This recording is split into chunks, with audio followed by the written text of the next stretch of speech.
Geng ni mai kepung rumah Sayyidina Osman. Sayyidina Osman kata, hampa jangan lupa, hampa ingat tak dulu aku dengan Nabi duduk di atas bukit. Bukit ni bergerak, Nabi suruh bukit ni diam. Nabi kata, atas hang lah ni yang duk ada Nabi, yang duk ada Abu Bakar As-Siddiq, yang duk ada ni orang yang nak mati syahid aku. Dia kata, takkan hampa nak bunuh aku hari ni? Depa jawab apa? Depa kata, naam, betul, yang tu kami tahu, tapi kok mana pun kami nak bunuh hang hari ni. Tuan-tuan, kebencian ni bahaya dia macam tu. Kata Sayyidina Osman lagi, ni aku nak pesan dekat hampa dengan nama Allah. Hampa ingat tak dulu, zaman Nabi dulu, nak jadi perang Tabuk. Perang Tabuk ni jadi ketika semua orang dalam susah. Semua orang duit tak ada, semua orang hidup dalam kesusahan. Sedangkan perang nak kena jalan. Nabi kata, siapa di kalangan hampa yang sanggup infak duit untuk tujuan peperangan ini? Semua orang tunduk diam. Pasal semua susah, duit tak ada. Sayyidina Osman bin Affan kata apa? Aku akan infak seluruh duit aku untuk tujuan peperangan ini. Sayyidina Osman kata, hamba lupa tak benda aku buat kat Nabi dulu? Dia kata, naam, kami ingat. Tapi hari ini kami nak bunuh hang. Hadis cerita tuan-tuan benda ni. Osman kata lagi, dia kata, aku pesan dekat hampa, aku peringat hampa dengan nama Allah. Hampa ingat tak dulu di Madinah ni nak cari satu telaga yang air dia sedap diminum? Tak ada. Melainkan ada satu telaga, nama dia Bi'ru Rumah, nama telaga tu. Nabi SAW tanya, siapa yang boleh keluar duit beli telaga ni dan infak kepada semua orang supaya semua orang boleh minum air telaga ni. Sebab tuan punya telaga tu, dia tahu air telaga dia rasa elok, dia jual mahal kepada semua orang.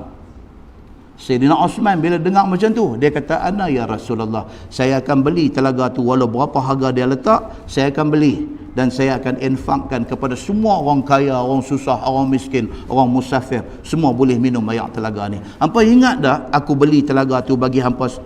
Dia kata, ingat, tapi hari ni Osman, kami nak bunuh. Muslimin dan muslimat yang dirahmati Allah sekalian, bahayanya apabila kita semai kebencian dalam diri orang. Muslimin dan muslimat yang dirahmati Allah sekalian, akhirnya apa jadi? Osman dibunuh dalam peristiwa itu. Osman dibunuh. Bila mati Sayyidina Osman, naik Sayyidina Ali bin Abi Talib. Ali bin Abi Talib bila naik jadi khalifah, dia lambat mengambil tindakan kepada pembunuh Osman.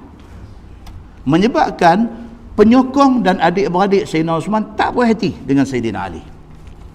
Sayyidina Ali lambat ambil tindakan kerana teliti. Dia tak mau ambil tindakan terburu-buru, silap orang dan sebagainya, dia tak mau. Dia nak siasat secara halus benda ni. Nak pastikan orang yang bersalah yang dibawa ke pengadilan.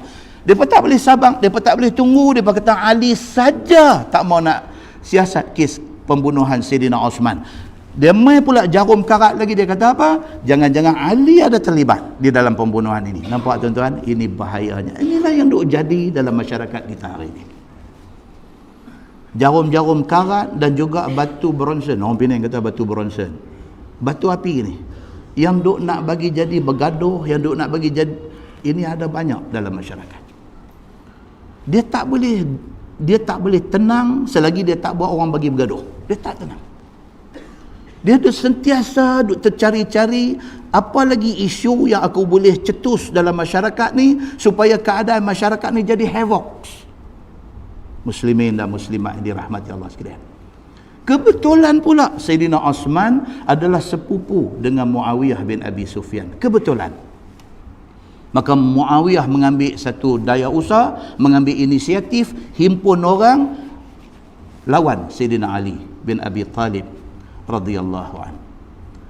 Sehinggalah tercetus perang pertama, iaitu perang Jamal, perang saudara yang pertama, perang Jamal antara Ali bin Abi Talib dengan Aisyah radhiyallahu anha. Aisyah isteri Nabi yang mulia terseret dalam peperangan itu. Kita dah cerita panjang, tuan-tuan boleh masuk YouTube, cek balik perang Jamal yang kuliah kita di sini dulu. Kita dah cerita detail di dalam tu. Yang Sayyidina Ali bin Abi Talib waktu berlaku perang Jamal ni, orang main habaq kat dia, kata Aisyah jatuh daripada unta. Dia pegang kuda, dia pacu kuda di tengah perang yang berkecamuk ni. Dia pacu kuda, dia pi ke tempat Aisyah dua ada ni. Dia tanya, wahai ibuku, Okey kah? Dia tanya. Aisyah kata aku okey. Dia patah balik. Maknanya bukan dia nak berperang, tapi keadaan memaksa sehingga berlaku peperangan itu. Habis perang Jamal, berlaku pula perang Siffin di antara Ali bin Abi Talib dengan Muawiyah bin Abi Sufyan. Jadi pula perang Siffin. Demikianlah peperangan demi peperangan berlaku sampailah kepada zaman kita hari ini. Orang Islam sama orang Islam tak tenang. Kita baca hadis di masjid, al-muslim akhul muslim. Orang Islam itu adalah saudara kepada orang Islam. Kita baca habis tang masjid ni saja. Kita keluar, kita tengok orang Islam yang tertentu sebagai musuh kita. Betapa ruginya orang Islam apabila kekuatan itu tidak dipadukan. Betapa ruginya kita. Maka akhirnya kita menjadi permainan di dalam politik yang ada. Muslimin dan muslimat yang dirahmati Allah sekalian. Akhirnya Sayyidina Ali bin Abi Talib dibunuh oleh satu orang yang bernama Abdul Rahman bin Muljam. Kita juga dah cerita benda ni secara detail. Dibunuh oleh Abdul Rahman bin Muljam. Selepas dia kena tu 2 hari baru dia meninggal dunia.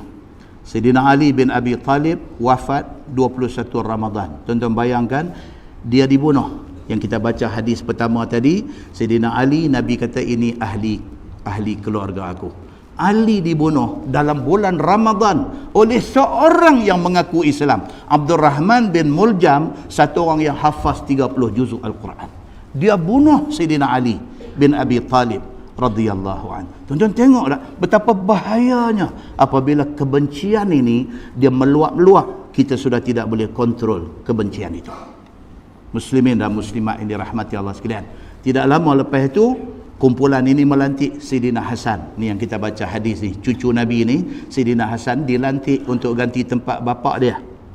Tempat bapa dia, tempat Sayyidina Ali bin Abi Talib, ganti sebagai khalifah sementara. Dia tak boleh nak duduk lama di situ sebab dia satu orang yang tak minat dengan politik. Hasan ni, dia satu orang yang soft spoken, cakap pun lemah lembut, dia bukan satu orang yang garang. Walau bagaimanapun dia pimpin satu pasukan tentera yang dalam hadis kata tentera dia sebesar bukit, bawa nak pergi serang Muawiyah bin Abi Sufyan. Muawiyah bin Abi Sufyan pula apabila Amru bin Al-As habaq dekat dia, kata Hasan bawa pasukan besar nak main serang, dan kata Amru bin Al-As, aku tidak nampak pada muka tentera Hasan bin Ali ini tanda-tanda mereka nak patah balik. Sebaliknya mereka main, tentu mereka akan perang. Muawiyah bin Abi Sufyan kata apa? Dah berapa ramai dah orang kita Islam sama Islam bergaduh berperang mati, dan takkan kita nak teruskan lagi peperangan ini. Maka dia pilih 2 orang daripada orang dia pergi jumpa dengan Hasan, cucu Nabi sallallahu alaihi wasallam, minta kalau boleh ada cara lain tak usah jadi perang.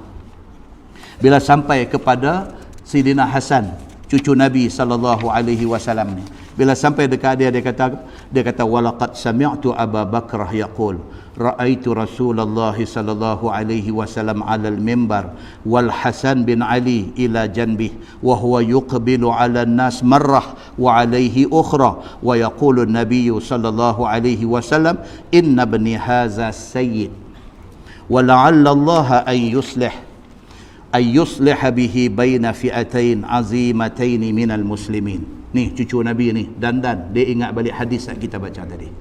Dia ingat balik. Dia kata apa? Aku teringat satu sahabat Nabi yang bernama Abu Bakrah. Abu Bakrah kata apa? Nabi SAW satu hari pergi masjid, bawa Al-Hasan, bawa aku, dia kata. Hasan ni kata. Lah dia dah besar, dia dah jadi panglima tentera. Dia kata bawa aku pergi di masjid, Nabi letak aku, masa tu budak lagi, letak di atas mimbar. Kemudian Nabi kata dekat orang semua, ini anak aku, ini cucu aku, dia ni sayyid, dia ni ketua, dia akan jadi pemimpin esok. Dan Nabi kata mudah-mudahan dia akan menjadi pendamai kepada 2 pasukan besar yang nak berperang. Dia kata oleh kerana tuan aku Nabi dah kata macam ni, aku terima perdamaian ini. Tak jadi perang di antara Muawiyah dan kelompok tentera yang dia bawa yang ramai ni. Tak jadi perang semata-mata kerana dia teringat hadis yang kita baca tadi.